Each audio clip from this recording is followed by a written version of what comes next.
بر محمد وآل محمد صلوات اللہم صل علی محمد وآل محمد.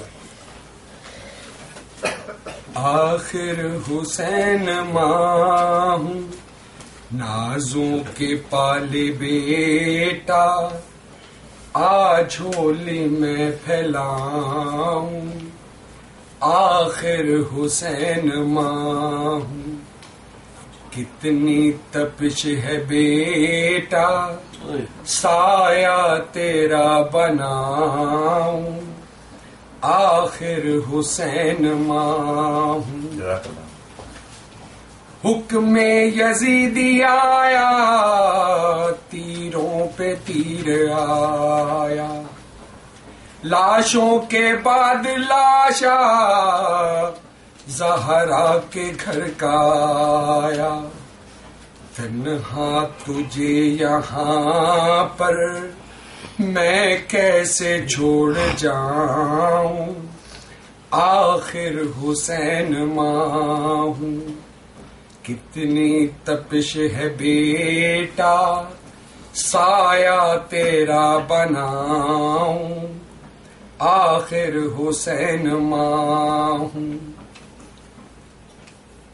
اجڑے نہ گھر کسی کا کرتی ہوں میں دعائیں، مقتل میں آ کے تجھ کو دیتی ہوں میں صدائیں. کیوں بولتا نہیں ہے آ کر تجھے مناؤں. آخر حسین ماں ہوں نازوں کے پالے بیٹا، آ جھولی میں پھیلاؤں. آخر حسین ماں ہوں. خنجر چلانا اس پہ ہے نازوں کا یہ پالا، گردن نہ کاٹ اس کی احمد کا ہے دلارا. دنیا سے جا کے بیٹا کہیں پھر میں مر نہ جاؤں. آخر حسین ماں ہوں کتنی تپش ہے بیٹا، سایہ تیرا بناؤں. آخر حسین ماں ہوں. ڈھونڈوں کہاں پہ جا کے بیٹا کے در ہے میرا، پانی دیا نہ اس کو جلتا جگر ہے میرا. ٹکڑے اٹھا اٹھا کے لاشا تیرا بناؤں. آخر حسین ماں ہوں کتنی تپش ہے بیٹا، سایہ تیرا بناؤں. آخر حسین ماں ہوں. دربار شام میں کیوں زینب کا سر کھلا ہے، ہائے ہائے میری سکینہ کا کرتا بھی جلا ہے. اس حال بے کسی میں بیٹا میں مر نہ جاؤں. آخر حسین ماں ہوں کتنی تپش ہے بیٹا، سایہ تیرا بناؤں. آخر حسین ماں ہوں. روئی قبر میں بیٹا، مقتل میں روئی زہارا، دربار شرابی میں روتی رہی ہے زہارا. روتے ہوئے حسن سے نوحہ تیرا لکھاؤں. آخر حسین ماں ہوں نازوں کے پالے بیٹا، آ جھولی میں پھیلاؤں. آخر حسین ماں ہوں. آخر حسین ماں ہوں. جزاک اللہ. پر محمد و آل محمد صلوات.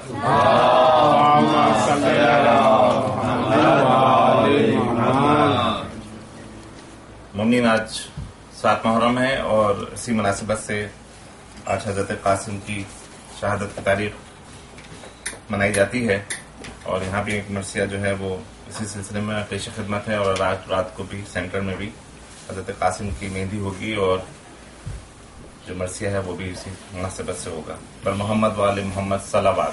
اللہم صلی علی محمد و آل محمد.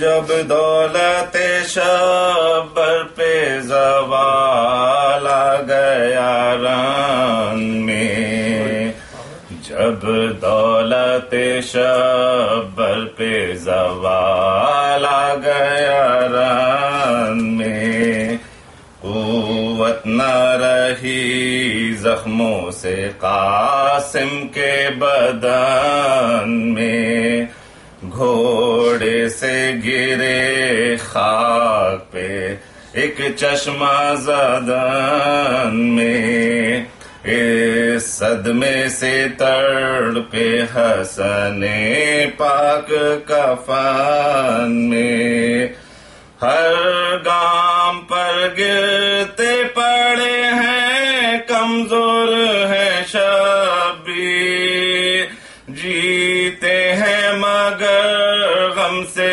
لب گور ہیں شبیر، جیتے ہیں مگر غم سے لب گور ہیں شبیر.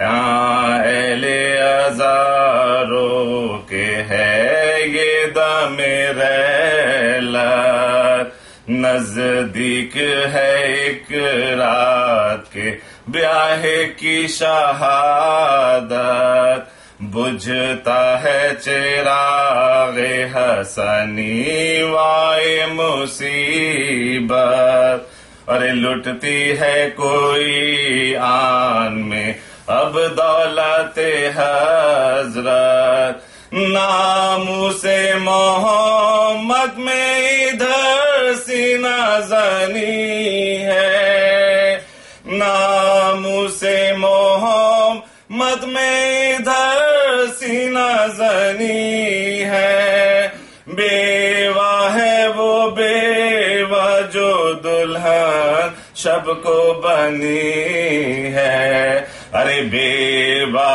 ہے وہ بیوہ جو دلہن شب کو بنی ہے، حضرت کو علی کی یہ صدا آئی کہ اے لال، مارا گیا شبر کا جگر بند خوش بال، جلداؤ میری جان کے ارے مجروح ہے بے حال، لاشا میرے پوتے کا یہاں ہوتا ہے پامال، شمشیر بکاف سب ستم ایجاد بڑے ہیں، نوشہ کا سر کاٹنے ارے جلاد بڑھے ہیں،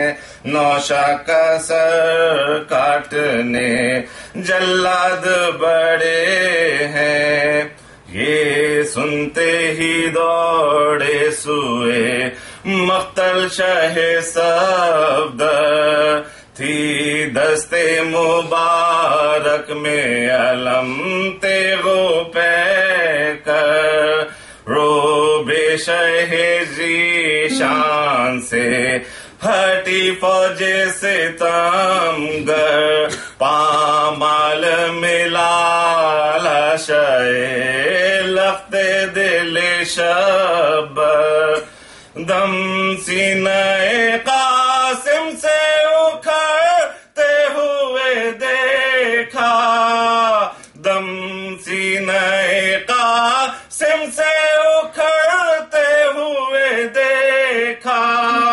بالائے زمین پاؤں رگڑتے ہوئے دیکھا، ارے بالائے زمین پاؤں رگڑتے ہوئے دیکھا، داماد کے لاشے سے ارے لپٹ کر یہ پکارے، صدقے تیرے اے میرے بڑے بھائی کے پیار، اے میرے پرارمان میرے پیاس کے مارے، اعضائے بدن پس گئے ارے ٹاپوں سے تمہارے، ہم دیکھتے ہیں آنکھوں سے تم مرتے ہو قاسم، ارے ہم دیکھتے ہیں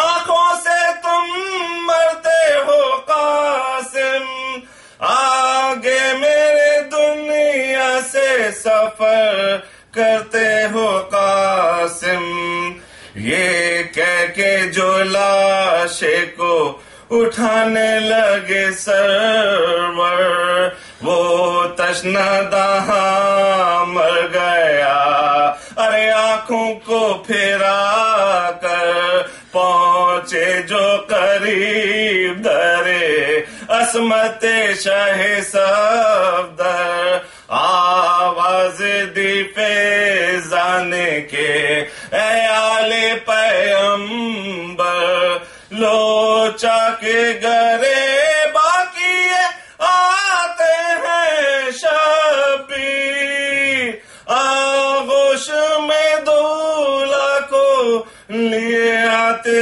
ہیں شبیر، آغوش میں دولہا کو لیے آتے ہیں شبیر، جب دولت شبر پہ ارے زوال آ گیا رنگ میں، صلوات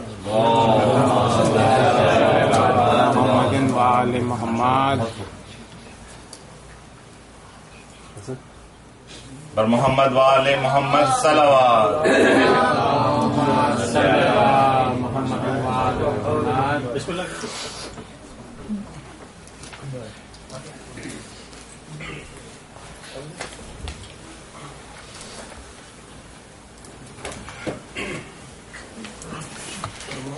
محمد صلوات اللهم صل على محمد وآل محمد بارے دیگر صلوات اللهم صل على محمد وآل محمد بارے سوم بلندر صلوات اللهم صل على محمد وآل محمد۔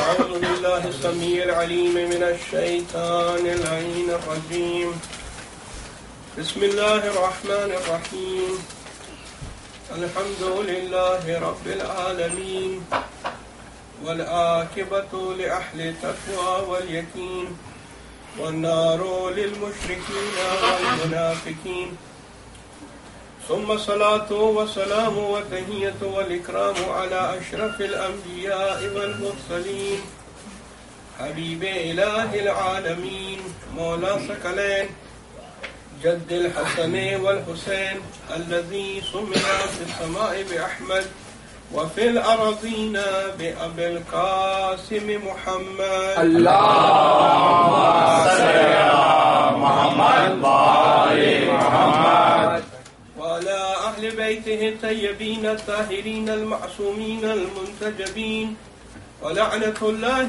على أعدائهم ومنكري فضائلهم وغاصبي حقوقهم من الآن إلى قيام يوم الدين.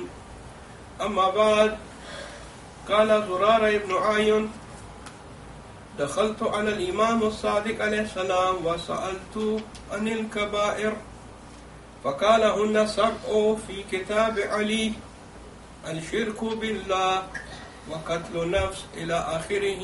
صلوات. اللهم صل على محمد وآل محمد. عزادران امام حسین علیہ السلام عشر اولا کے ایام اور 7ویں محرم کی تاریخ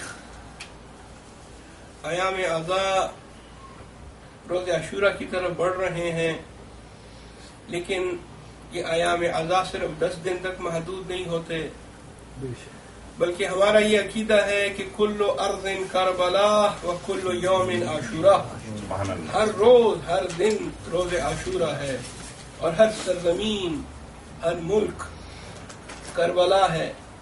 مقصد یہ ہے کہ انسان مقصد کربلا کو ہمیشہ یاد رکھے، ہر روز کو روز عاشورہ کی طرح دیکھے، اور ہر زمین کو کربلا کی زمین سمجھے، کیونکہ کربلا کی زمین ہمارے لیے ایک پیغام دیتی ہے، پیغام حق اور باطل کے درمیان نبرد، حق اور باطل کے درمیان جنگ، حق کا ساتھ دینا اور ظلم کے خلاف ڈٹ کر کھڑے ہو جانا، یہ ہے مقصد کربلا، یہ ہے پیام کربلا۔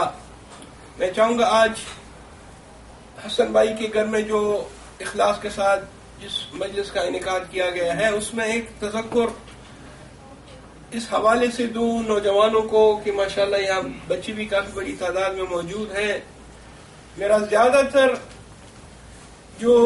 میرے جو مجالس ہوتے ہیں یا میں جب گزارشات عرض کرتا ہوں مجلس کی صورت میں، تو کوشش یہ رہتی ہے کہ مجمع کچھ ایسے احکام سیکھے کہ جن کا ان کو آئندہ بھی کام آئیں گے، قبر میں یہ احکام ان کے کام آئیں گے، پوچھا جائے گا آخرت میں، اور بچے بھی اس دنیا میں ان چیزوں کو سیکھیں کہ جن کا ان پر سیکھنا واجب ہے، ضروری ہے۔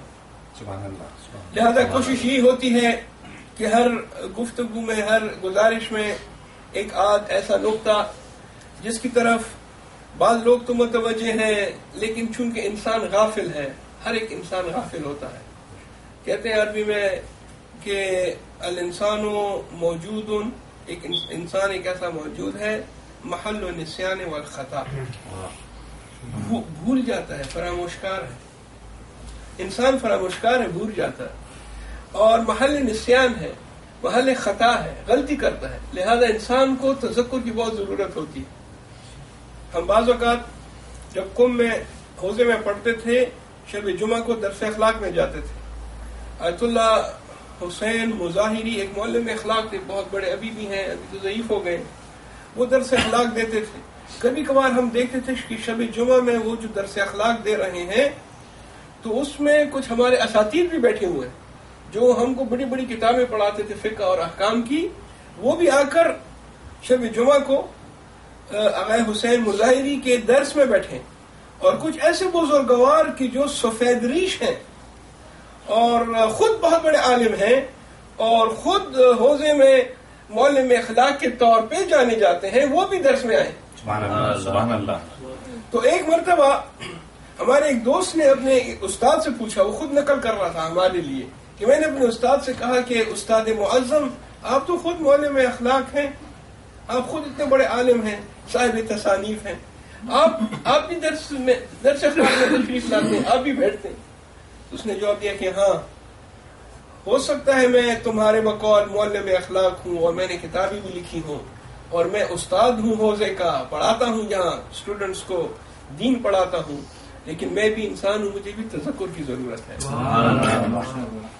انسان فراموشکار ہے، انسان بھول جانے والا ہے، تبھی تو موت جیسی حقیقت کو بھول جاتا ہے۔ سبحان اللہ، سبحان اللہ۔ کیا بات۔ اگر موت جیسی حقیقت کو نہ بھولتا تو یہ گناہ، یہ ایک دوسرے کے ساتھ لڑائی جھگڑے، ایک دوسرے کا حق کھانا، یہ کیا معنی رکھتا ہے؟ انسان فراموشکار ہے، محل خطا ہے، لہذا ان مجالس میں، ان دروس میں جو ایک تذکر ملتا ہے، اس سے یہ مراد ہرگز نہیں کہ یہاں پر اس مجلس میں کوئی اعلیٰ ہے، کوئی برتر ہے، کوئی چھوٹا ہے، کوئی بڑا ہے، نہیں، ہم سب ایک ہیں، ایک ہی کشتی میں سوار ہیں۔ سبحان اللہ، سبحان اللہ۔ میں خود اپنے آپ کو سب سے پہلے ضروری سمجھتا ہوں، اپنے گریبان میں جان کر اپنے آپ کو میں نصیحت کروں، سب سے زیادہ نصیحت کی ضرورت مجھے ہے، اس کے بعد آپ دوستوں کو ہے، اور ان بچوں کو اور ان نوجوانوں کو۔ لیکن اگر یہ بچے اور نوجوان ماشاءاللہ یہ اگر اپنے احکامات پر عمل کریں اور اپنی ذمہ داریاں سمجھیں، پوری کریں، تو یہ آپ کے لیے اور ان کے لیے دنیاوی اور اخروی دونوں لحاظ سے فائدہ رکھتا ہے. اور محمد والے محمد صلوات. اللہم صلی علی محمد وآل محمد. امام بارگاہ میں جو ہمارا سلسلہ موضوع ہے وہ انشاءاللہ جاری رہے گا. اور آج جس طرح اعلان ہوا کہ آج شب جو ہے وہ حضرت قاسم علیہ السلام کی شہادت کی شب منائی جائے گی، اس حوالے سے یہاں پر گھروں کی جو مجلسیں ہوتی ہیں میرا موضوع ذرا بدل جاتا ہے اس موضوع سے کہ جو ہم امام بارگاہ میں ہر شب اس کے متعلق آپ کی خدمت میں گزارشات پیش کرتے ہیں. آج کا موضوع ذرا مختلف ہے اور مختصر بھی ہے. گھروں میں جو مجالس ہوتی ہیں یہ اس مقصد سے ہوتی ہیں کہ جناب سیدہ گھر میں تشریف لائیں.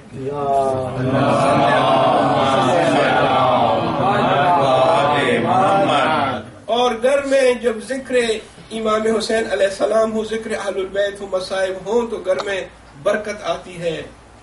یہ مقصد ہوتا ہے. اور یہ تو سب سے بڑا مقصد یہ ہے کہ انسان کچھ سیکھ لیتا ہے، کوئی ایک نیا مسئلہ معلوم ہو جاتا ہے. لیکن یہ مجالس مختصر ہوتی ہیں. انشاءاللہ آج کی مجلس بھی مختصر ہے. میں نے آپ کی خدمت میں ایک حدیث پیش کی، ایک حدیث کا حصہ پیش کیا، پوری حدیث بھی پیش نہیں کی. حدیث کافی طولانی ہے. اور یہ حدیث کس سے ہے؟ جناب زرارہ ابن اعین. شیعہ مذہب میں جو اصحاب ائمہ ہیں ان میں سے زرارہ ایک ستون کی حیثیت رکھتا ہے. اعین کے بیٹے ہیں اور اس کے 3 اور بھائی ہیں. چاروں بھائی زرارہ سمیت 3 اور چاروں بھائی ائمہ علیہ السلام کی خدمت میں رہے ہیں، ان سے سیکھا ہے، ان سے روایت نقل کی. یاد رکھیے گا بچوں اور نوجوانوں کے لیے خصوصی طور پہ جب بھی زرارہ کا نام آ جائے تو آپ کے ذہن میں ایک ایسی شخصیت کے تصور آنا چاہیے کہ جو علمی اعتبار سے بہت قوی اور مضبوط ہے. اور ایک امام معصوم نے فرمایا جناب زرارہ کے متعلق کہ اگر زرارہ نہ ہو تو دین تشیع، مذہب حق تشیع جس حالت میں ہے وہ اس حالت میں آپ کو نہ ملتا اگر زرارہ نہ ہوتے. زرارہ کی بڑی خدمات ہیں. زرارہ نے بہت زیادہ احادیث جمع کی ہیں، بہت زیادہ احادیث زرارہ ابن اعین سے. فرماتے ہیں کہ دخل تو میں داخل ہوا چھٹے امام جعفر صادق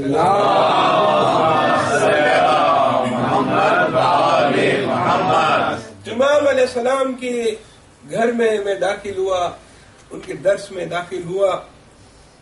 فسألت، اور میں نے سوال کیا، عن الکبائر، فرزند رسول یہ بتائیں یہ گناہان کبیرہ کیا ہوتے ہیں. میں نے گناہان کبیرہ سے امام علیہ السلام سے سوال کیا ان کے متعلق.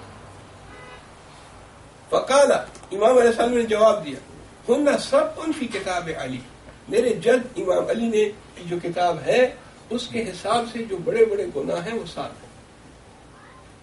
اگرچہ اس میں اختلاف ہے، گناہان کبیرہ کی فہرست میں اختلاف ہے. بعض نے 7 کہا، بعض نے اس سے بھی زیادہ کہا. اور اس کی وجہ یہ ہے اختلاف کی کہ جو لوگ 7 کہتے ہیں بعض روایات میں جو ہیں اس سے مراد وہ جو بڑے بڑے 7 گناہ ہیں، اس میں کوئی شک نہیں ہے. اور جنہوں نے 40 کہے اور جنہوں نے بعض لوگوں نے 400 تک کہے، ان میں بھی بعض لوگوں میں اختلاف ہوا ہے یہ بھی گناہ کبیرہ میں سے ہے یا نہیں. لہذا اس وجہ سے یہ اختلاف ملتا ہے. لیکن یہ اختلاف ہمارے لیے مضر نہیں ہے، ہمیں ضرر نہیں پہنچاتا. اس میں شک نہیں ہے کہ گناہ 2 قسم کے، ایک کبیرہ ایک صغیرہ. سبحان اللہ. بڑے گناہ اور چھوٹے گناہ، ان دونوں میں فرق کیا ہے؟ بس پہلے اس کو سمجھے عنوان مقدمہ، پھر آپ کی خدمت میں فہرست پیش کرتا ہوں اور ایک گناہ پہ تھوڑی سی زیادہ تفصیلی روشنی ڈالوں گا اور پھر اجتماع سے دعا. فرق یہ ہے گناہ کبیرہ اور گناہ صغیرہ میں کہ اگر کوئی شخص گناہ کبیرہ کرتا ہے اور توبہ نہیں کرتا بلکہ اس پہ اصرار کرتا ہے تو پروردگار عالم فرماتا ہے کہ میں تم کو تمہاری حالت پر چھوڑ دیتا ہوں. اس شخص کو کہ جو بار بار گناہ کبیرہ کرتا ہے اور اس پہ اصرار کرتا ہے، اللہ تعالیٰ کہتے ہیں کہ بس تم پھر اپنی حالت پہ جاؤ اور میں تمہیں تمہاری حالت پہ چھوڑ رہا ہوں. تصور کیجئے کہ جب پروردگار عالم کسی کو اس کی حالت پہ چھوڑ دے تو کیا حال ہوگا. سبحان اللہ. تبھی تو ائمہ اطہار جب دعا کرتے تھے وہ یہ کہتے تھے کہ بار الہ ہم کو ہمارے حال پر پلک جھپکنے کی مہلت تک بھی مت چھوڑنا. طرفۃ عین ابدا، جو پلک جھپکتی ہے اتنی مدت تک بھی ہمیں ہماری حال. ائمہ فرما رہے ہیں کہ انسان جب اپنی حالت پہ، جب اللہ تعالیٰ کی مدد نہ ہو تو انسان کیا کرے؟ اپنی حالت پہ چھوڑنا ہی نہیں. اللہ تعالیٰ نے کو چھوڑ دیا. اور قرآن میں جب کبھی بھی کسی گناہ کے بعد عذاب عظیم یا عذاب علیم کا ذکر آیا ہے وہ بھی گناہ کبیرہ میں سے. اور جو شخص گناہ کبیرہ کرتا ہے روایت کے مطابق 40 دن تک اس کی نماز قبول نہیں ہوتی، اس کی دعا قبول نہیں ہوتی. ایک شخص جو گناہ کبیرہ کرتا ہے پھر وہ یہ بھی آ کر شکایت کرتا ہے کہ میری دعا قبول نہیں ہو رہی. آپ نے دیکھا ہوگا بعض لوگ اکثر یہ سوال کرتے ہیں مولانا صاحب ہم دعا مانگتے ہیں قبول نہیں ہوتی. ایسا لگتا ہے جیسے اللہ تعالیٰ ہم سے ناراض ہے، ایسا لگتا ہے جیسے کوئی ہم سے روٹ گیا ہے. حالانکہ ایسا نہیں ہوتا. اللہ تعالیٰ کی ذات کسی سے ناراض نہیں ہوتی، بالخصوص اپنے بندوں سے کہ جن کو اس نے خلق کیا ہے. لیکن چونکہ ہم گناہ کبیرہ انجام دیتے ہیں اور گناہ کبیرہ کا اثر یہ ہے کہ 40 دن تک نہ دعا قبول ہوتی ہے نہ نماز قبول ہوتی ہے. اسی وجہ سے ہماری دعائیں رد کر دی جاتی ہیں کیونکہ ہم جانے انجانے میں گناہ کبیرہ کرتے ہیں. زرارہ فرماتے میں نے پوچھا فرزند رسول یہ گناہ کبیرہ کون کون سے؟ تو امام علیہ السلام فرماتے ہیں کہ میرے جد امیر المومنین کی کتاب کے مطابق جو انہوں نے کتابت کی ہے، لکھی ہے، یا کسی نے سوال کیا ہوگا امیر المومنین نے اس کا جواب دیا ہوگا، اس کتاب کے بقول گناہان کبیرہ 7 ہے. اور اس میں جو سب سے بڑا گناہ ہے وہ ہے الشرک باللہ. اللہ تعالیٰ کی ذات میں، اللہ تعالیٰ کی عبادت میں کسی کو اس کے ساتھ شریک بنانا. دعویٰ تو ہم کرتے ہیں کہ ہم صرف اللہ تعالیٰ کی پرستش، اللہ تعالیٰ کی عبادت کرتے ہیں، صرف اس ذات کی، لیکن عمل میں پھر ہم اس کے ساتھ شریک بھی بناتے ہیں. جب کوئی شخص اللہ تعالیٰ پر بھروسہ چھوڑ دے، بھروسہ کرنا چھوڑ دے، یا بھروسہ اٹھ جائے اور دوسروں پر بھروسہ کرنا شروع کر دے، یہ بھی ایک قسم کا شرک ہے. سبحان اللہ. لہذا اللہ تعالیٰ پر بھروسہ یہ بہت ضروری ہے.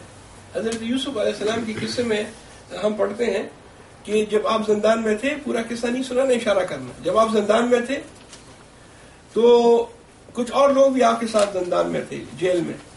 تو وہاں آپ درس دیا کرتے تھے، لوگوں کو نصیحت کرتے تھے. ایک زندانی کو حکم ہوا کہ تم آزاد ہو جا سکتے ہو. تو جب وہ جانے لگا حضرت یوسف علیہ السلام نے اس سے اتنا کہا، صرف اتنی سی بات کہی.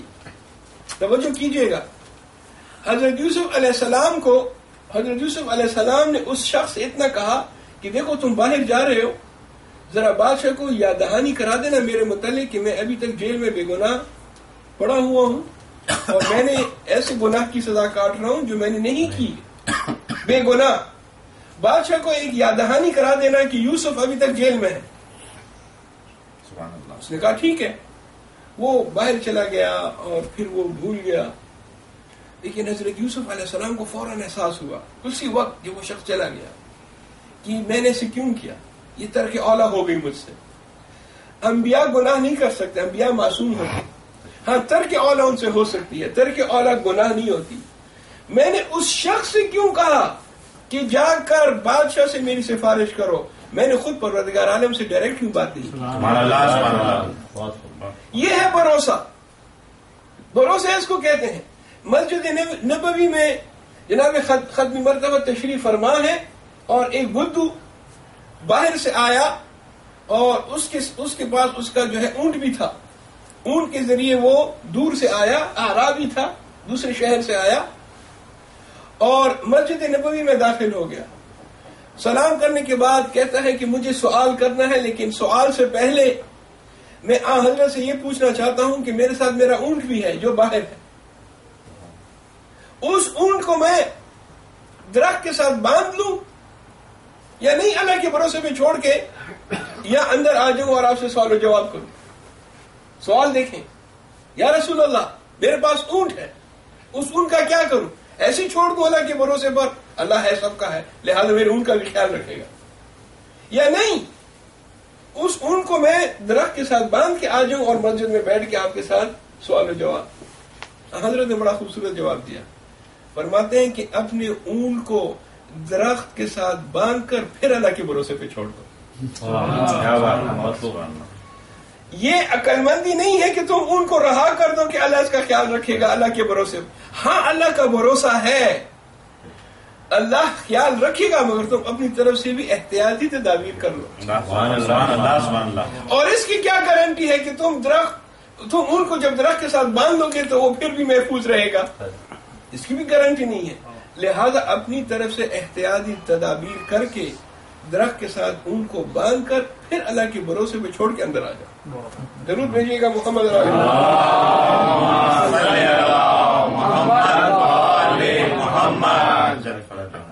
عزیزان گرامی. شرک ایک ایسا گناہ ہے کہ جس کے متعلق روایات معصومین میں ہے کہ پروردگار عالم اس کو معاف نہیں کرتا.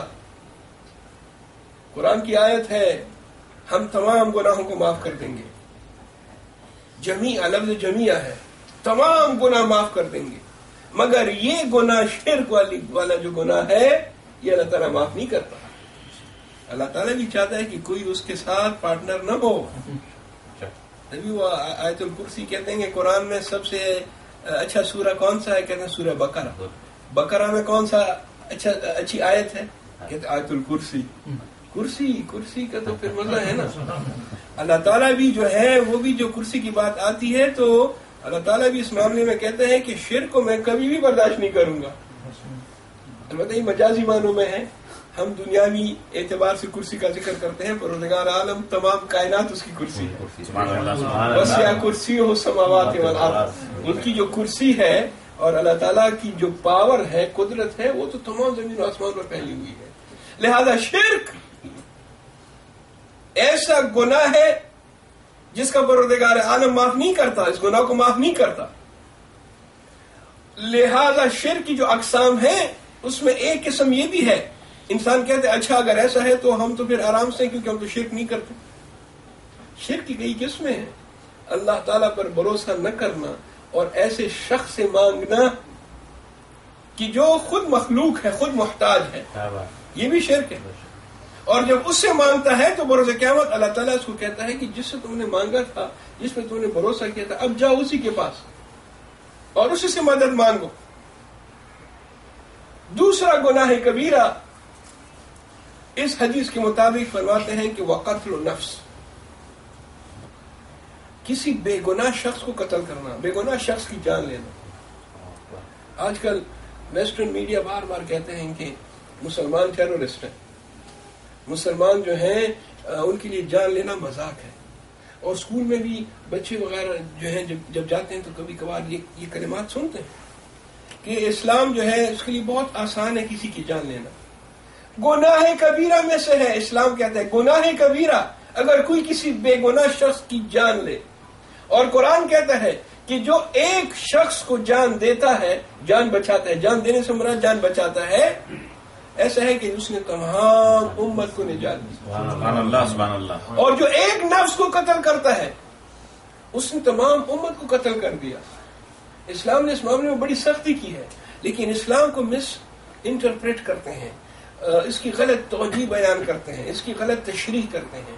لہذا کہتے ہیں کہ اسلام جو ہے وہ قتل و غارت کو. ہاں ایک گروپ ہوگا, ایک گروپ ہے جو اس قسم کی حرکتیں کرتا ہے, مگر اس گروپ کا اسلام سے کوئی تعلق نہیں ہے. یہ گروپ ہر جگہ ہے, یہ ہر مذہب میں ہے, ہر جگہ پہ ہے, ہر ملک میں ہے, ضروری نہیں ہے. لہذا اس کی طرف توجہ رکھیے گا. اگر کوئی اس قسم کا سوال کرتا ہے تو آپ بتائیں کہ قتل نفس اسلام میں گناہ کبیرہ میں سے ہے. سبحان اللہ, سبحان اللہ. اور تیسرا گناہ جو امام علیہ السلام نے گنوایا وہ یہ ہے کہ جب کوئی شخص کسی عفیفہ پر, عفیفہ ایسی عورت کو کہتے ہیں جو بے گناہ ہو, اس پر الزام تراشی کرے اور ایک گناہ کا الزام لگائے, اس سے کہتے ہیں کہ عرش خدا لرز جاتا ہے. جب کسی عورت نے کوئی گناہ نہیں کیا ہو بالخصوص عزت اور ناموس والا گناہ اور اس کی نسبت اس کی طرف دے دی جائے، یہ بھی گناہ کبیرہ میں سے۔ سبحان اللہ، سبحان اللہ۔ چوتھا گناہ جو گناہ کبیرہ سمجھا جاتا ہے وہ کیا ہے؟ وہ ہے یتیم کا مال کھانا۔ یتیم تو پہلے سے ہی مظلوم ہوتا ہے، کیونکہ باپ کا سایہ جو نہیں ہوتا تو یہ خود ایک بہت بڑی مظلومیت ہے۔ یتیم وہ شخص ہے کہ جس کا باپ نہ ہو۔ بعض لوگ کہتے ہیں کہ ہمیں تو بہت سے ایسے لوگ ہیں جن کے باپ نہیں، تو پھر ہم بھی یتیم ہیں۔ نہیں، جو ہم کہتے ہیں یتیموں سے مراد وہ بچہ کہ جس کا سرپرست بچپنے میں ہی اس کا سرپرست مر جائے، دنیا سے چلا جائے، بے یار و مددگار۔ اور حدیث میں ہے کہ کوئی شخص اگر اپنا ہاتھ یتیم کے سر پہ رکھتا ہے تو جتنے بھی بال اس یتیم کے سر کے اس کے ہاتھ کے نیچے آئیں گے، ایک ایک بال کے عوض میں پروردگار عالم اس کو درجات اور نیکیاں عطا کرے گا۔ سبحان اللہ، سبحان اللہ۔ بل محمد وآل محمد صلوات، اللہم صلی علی محمد وآل محمد۔ اور بعض لوگ جو ظاہری مفاہیم پر جاتے ہیں، میں نے دیکھا ہے کہ وہ کسی یتیم کو جب دیکھتے ہیں بلاتے ہیں اور اپنا ہاتھ اس کے سر پہ رکھ دیتے ہیں، اس نیت سے کہ جتنے بال نیچے آئیں گے اتنی ہی ہم کو نیکیاں۔ مراد یہ نہیں ہے ہاتھ سر پہ رکھنا، بلکہ ہاتھ سر پہ رکھنے سے مراد یہ ہے کہ وہ یتیم کا خیال رکھیں۔ سبحان اللہ، سبحان اللہ۔ دیکھیں یتیم کو کس چیز کی ضرورت ہے؟ یتیم کے پاس کھانے کو کچھ ہے، پڑھائی کے لیے اس کے پاس تمام امکانات موجود ہیں یا نہیں ہیں، ان تمام چیزوں کو کرنا، اس کو کہتے ہیں یتیم کے سر پر ہاتھ رکھنا۔ اور اگر کوئی شخص یتیم کا مال کھائے، مجھے کبھی کبھار بڑی حیرت ہوتی ہے جب میں بالخصوص جب پاکستان جاتا ہوں، وہاں کے حالات دیکھتا ہوں اور لوگوں سے ملاقات ہوتی ہے، تو وہاں میں یہ دیکھتا ہوں کہ ہمارے لوگوں کی یہ کوشش ہے کہ جو جتنا کسی کا مال کھائے اتنا ہی وہ شخص جو ہے کہتے ہیں تو بڑا تیز آدمی ہے، بہت اچھا آدمی ہے، یہ تو بڑا جو ہے ہوشیار ہے، اس نے جو ہے بڑے اچھے طریقے سے وہ فلاں یتیم تھا، اس کا مال کھا لیا، اس کا مال ہڑپ کر دیا اور کاغذات میں جو ہے رد و بدل کر کے یہ کر دیا وہ کر دیا۔ یہ کمال نہیں ہے۔ کمال یہ ہے کہ انسان یہ تمام کام کر سکتا ہے مگر نہیں کرتا۔ سبحان اللہ، سبحان اللہ۔ کمال یہ ہے کہ وہ کسی شخص کا مال آرام سے کھا سکتا ہے مگر نہیں کھاتا، یہ ہے کمال۔ مال کھانا کمال نہیں ہے، مال نہ کھانا کمال ہے۔ سبحان اللہ، سبحان اللہ۔ پر محمد وآل محمد صلوات، اللہم صلی علی محمد وآل محمد۔ اسی طرح امام علیہ السلام فہرست گنوا رہے ہیں۔ میرے پاس زیادہ وقت بھی نہیں ہے کہ میں ہر ایک پر جو ہے تفصیلی گفتگو کر سکوں۔ انشاءاللہ زندگی رہی تو یہ سلسلہ جاری رہے گا۔ انشاءاللہ۔ ایک گناہ کبیرہ جو امام علیہ السلام نے گنوایا، فرماتے ہیں کہ سود کھانا، لیکن اس کے ساتھ ایک شرط ہے، بعد البینہ، یہ پتہ چل جائے کہ یہ سود ہے پھر بھی کھاتا ہے۔ اگر نہیں پتا یا اس کو شک ہے تو پھر اسے اجتناب کرے۔ اسلام نے بعض مسائل کی طرف بڑی سختی دکھائی، اس میں سے ایک مسئلہ یہ سود کا ہے۔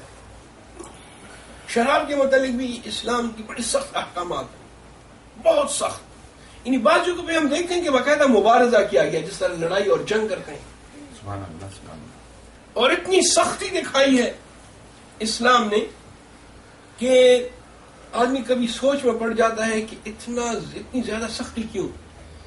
لیکن شریعت مقدس کو پتا ہے کہ کہاں زیادہ سختی دکھانی ہے، کہاں زیادہ سختی کی ضرورت نہیں ہے۔ سبحان اللہ۔ من جملہ ان امور کے کہ جہاں اسلام نے بہت سختی سے احکامات جاری کیے ہیں، وہ یہی سود کا معاملہ ہے۔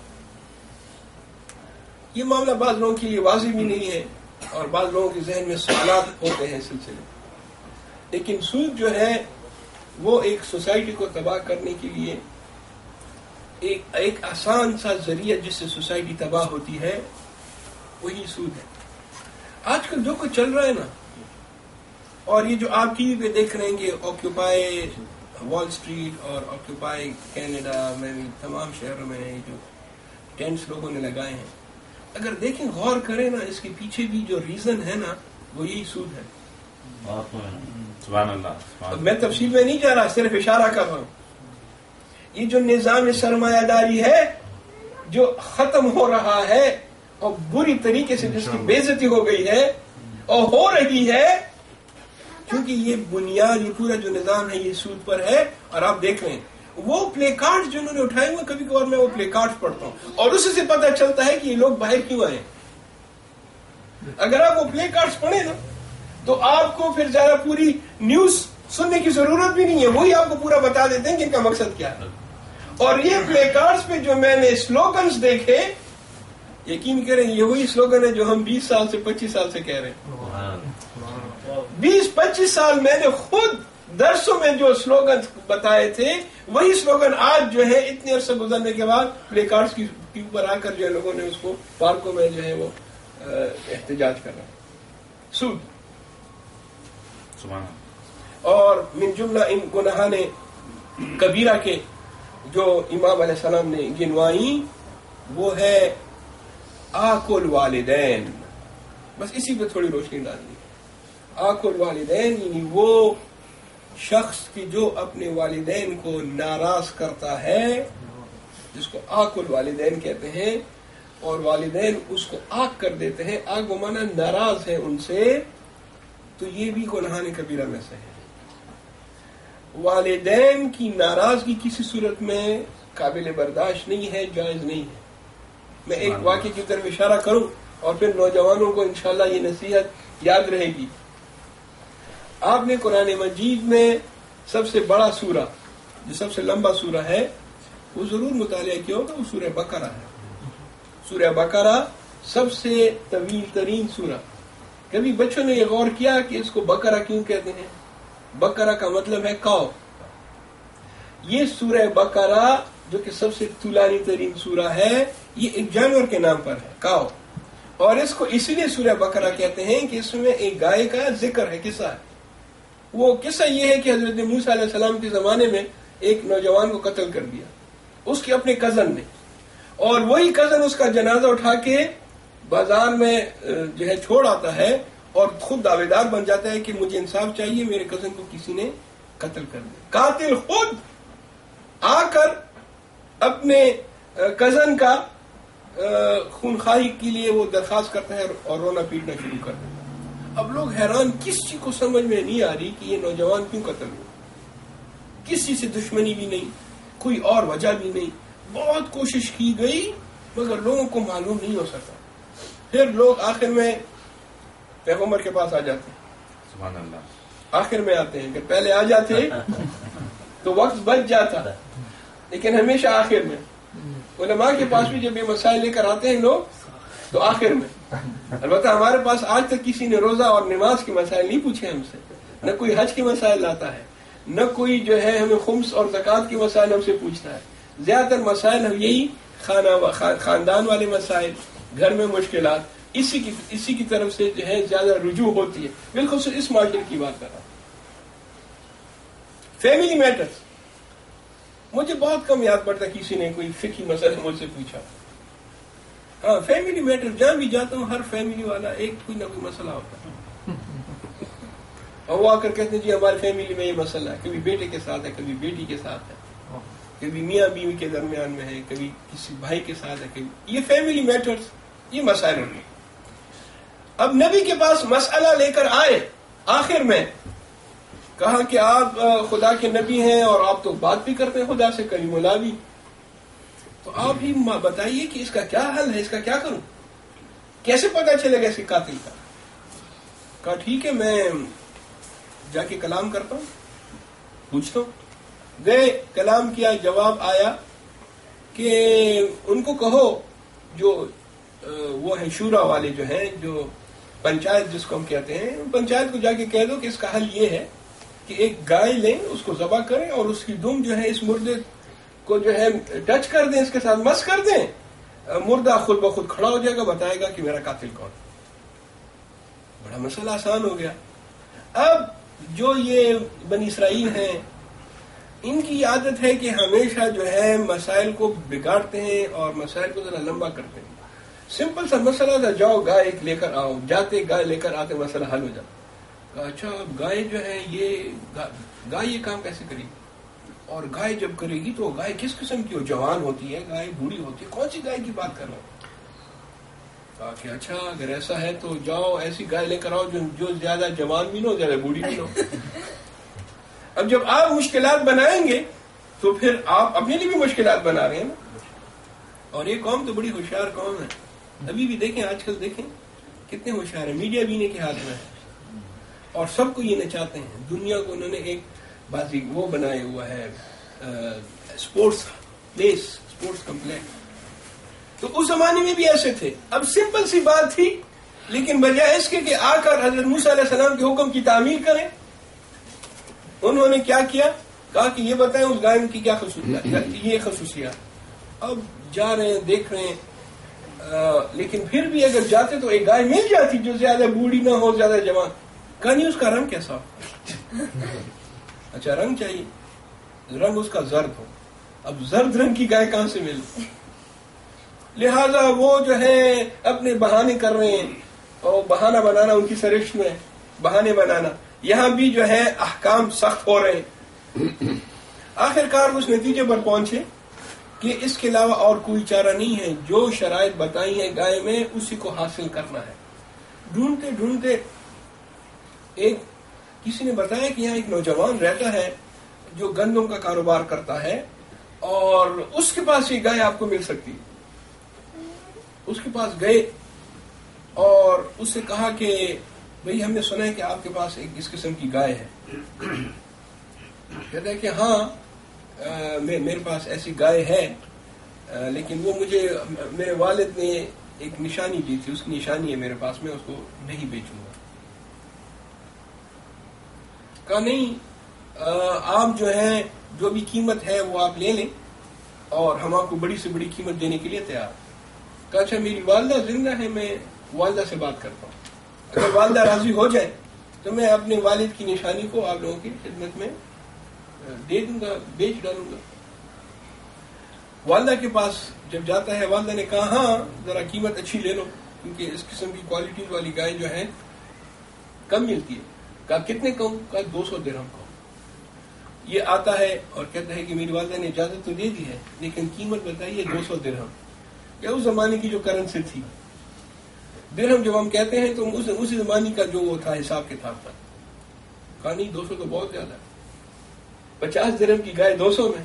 کہا میری چیز ہے اور اسی قیمت میں میں آپ کو بیچوں گا اور میں تو بیچنا بھی نہیں چاہتا تھا کیونکہ میرے والد کی نشانی. چلے گئے. تھوڑی دیر کے بعد آئے. کہا اچھا ٹھیک ہے 200 لے لو اور یہ گائے دے دو. کہا اچھا وہ تو جو ہے پہلے کی بات تھی اب جا کے مجھے والدہ سے پھر پوچھنا پڑے گا. والدہ کے پاس گیا اور کہا کہ تو پھر آ گئی پارٹی پھر آ گئی. اچھا اس کو بولو کہ 400. اب وہ باہر گیا. کہا بھائی والدہ تو 400 کی. 400 ابھی 200 تھا. کہاں وہ 10 منٹ پہلے تھا. چلے گئے. قصہ مختصر وہ جو ہے ٹائم پر معاملہ نہیں کر رہے تھے قیمت بڑھ رہی تھی.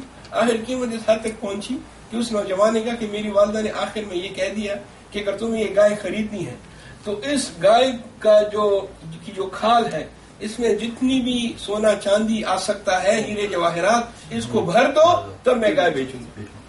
درود بھیجی کا محمد.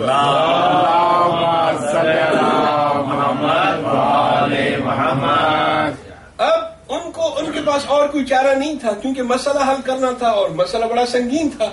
پورے گاؤں کا جو ہے ایک مسئلہ تھا پنچایت سے حل نہیں ہو رہا تھا. ہمارے ہاں جو پاکستان میں جو پولیس کا رویہ ہوتا ہے وہ جو ہے مسئلے کو چھوڑتے نہیں ہیں ہمیشہ مسئلے کو حل کرتے ہیں چاہے وہ غلط ہو یا صحیح ہو. کیونکہ اگر مسئلے کو چھوڑ دیں گے تو پھر ان کی بڑی بدنامی ہوتی ہے. اسی طرح پنچایت بھی یہی سوچ رہی تھی کہ ہم اگر مسئلے کو چھوڑ دیں گے تو ہماری بڑی بدنامی ہوگی. لہذا کیا کہتے ہیں